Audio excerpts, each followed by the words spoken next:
बिस्मिल्लाहिर्रहमानिर्रहीम। लो जी मेरे संगी साथी दोस्त यारो बेलियो ते मित्रों, बिस्मिल्लाह करा अल्लाह खैर करे। बिल्कुल जनाब प्रोग्राम मिठियां गल्लां नाल लाला फारूक हाजिर खिदमत है और सारे भैन भरावां संगियां साथियां दोस्तां बाबा की सलाम देने जी जींदे रहो। मैं अज दोस्तां नाल एक गल ये करनी सी कि इस कोई शक नहीं है कि खास करके माड़े जेड़े बैरून ममालिक हजरात न, चाहे वह सऊदी अरब च न, चाहे वह दुबई च न, चाहे वह इंग्लैंड च न, हांगकांग च न, जनूबी कोरिया च न, माशाअल्लाह जिथे जिथे भी आओ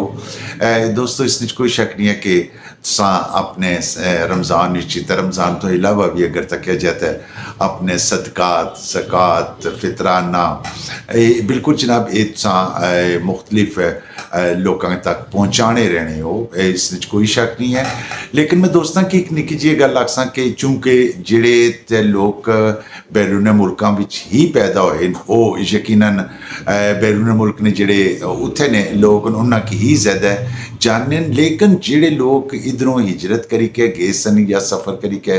गए सन या रोज़गार ने सिलसिले च निकले सन, उन्होंने दोस्तों की मैं गल जरूर आखसां कि करमा लियो तुसां किते ज़ाती तौर पर पता ना कि केड़े ग्रां च असां रहने और केड़े ग्रां च उस ग्रां च कितने एक लोग सफ़ेद पोश सन,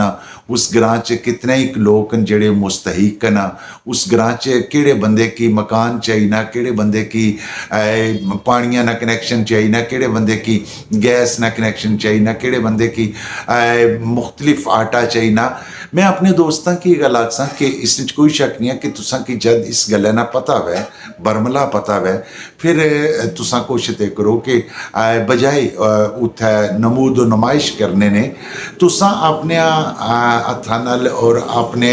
ज़ाती तौर पर रबता करी के तो उन्होंने लोगों ने ये मसाइल निके निके जेड़े जिस कुसै ने नाली बननी है उसकी नाली बनाई दियो, जिस कुसै की रोटी की जरूरत है उसकी रोटी दियो, जिस कुसै की पानी की जरूरत है उत्थे पानी दियो, जिसकी गैसा की जरूरत है उत्थे गैसा दियो। इस कोई शक नहीं है कि दोस्त अहबाब माशाअल्लाह राय अल्लाह बेशुमार सिलसिले ऐसे हैं जेड़े लगे रहने हो, लेकिन कोशिश तो करनी चाहिए है कि असा पहले अपने घरों शुरू करा। बिल्कुल मैं दोस्तों की घर तो मुराद यही है कि जिस जिस ग्रां च रहने हो पे तुसा की ज़ाती तौर पर पता है। मैं दोस्तों की गल आखसां कि मी एक निक्का जिहा वाकया याद आना पाया कि माई और एक नालू गुआढ़िया ने माई तो बेटा दोए रहने सन, तो गुआढ़िया ने घर लोन मंगन गई तो आनिया भी थोड़ा जहा लोन दिया है ना, तो मुड़ी के वापस आई तो बेटा थोड़ा खफा होया, उस आख्या अम्मा मैं कल नमक आनी के दिता संगी तो तुसा उधर मंगन ले गयो आने ना बच्चा मिगी पता है कि माड़े घर लूण आया वै, तो कहने जरा झाका खोली ना होना वै भाई मैं उन्होंने को मंगया ना तो वह भी माड़े को बगैर शर्मिंदगी तो